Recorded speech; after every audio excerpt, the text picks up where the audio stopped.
Hello, story lovers. Welcome to my story with Steph.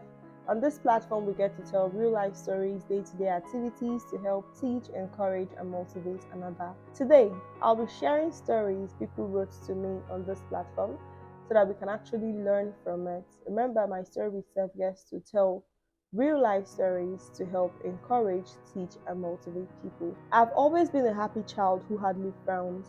I thought I would be happy all the time until the days of agony came. So many things pressed me.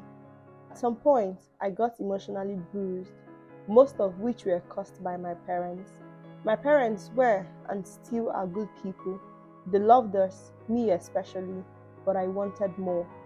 I would have most possibly still had even an ounce of strength, even though the verbal abuse. If I could mentally grasp those days on which they held my shoulders and told me that they believed in me, it surely would have given me some space in my heart, a spark, but those days never came. I could see apparently in all the instructions they backed out, and all the advice they rendered, and all the lash outs they did. I struggled with everything and finding peace too. How could I have ever, when so many things chased me? I was always running from my fears, from myself, from the truth perhaps. How could I have discovered my identity and purpose like every other normal child when my self confidence had been shattered away from me? I could never stop thinking about what my parents said to me, not just when they were irritated and scolding me so brutally, but when they discussed me privately behind shut doors. It wounded my soul, majorly because I adored my parents so much, so I thought all they said were true.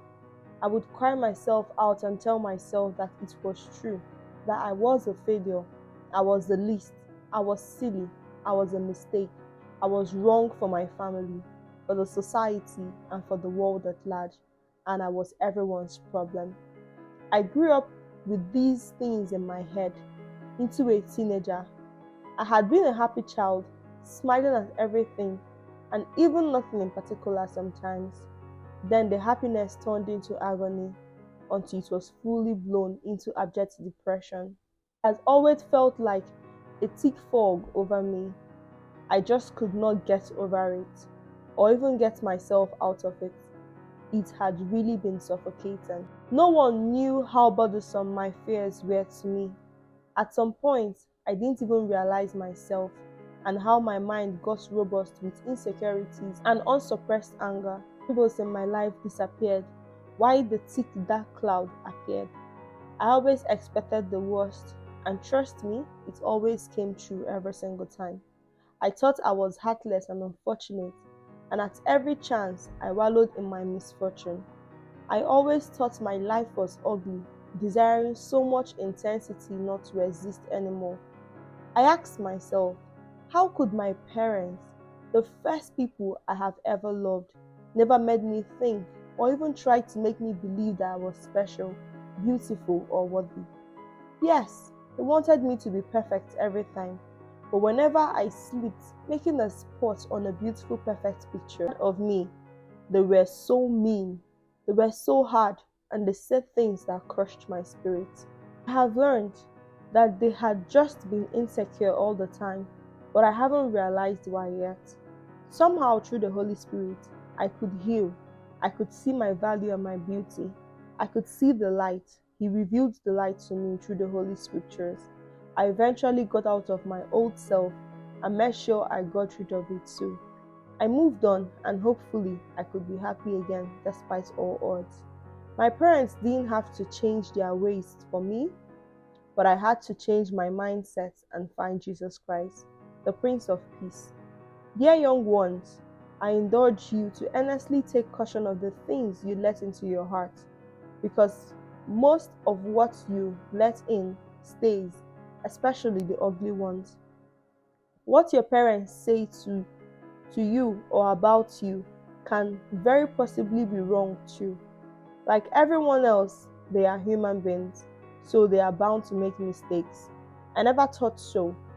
Many people never get over the trauma of verbal abuse till death, but I did, so you can too. With the help of the Holy Spirit and the glamour of perfect love of God spread abroad in our hearts and mind, I overcame, you can.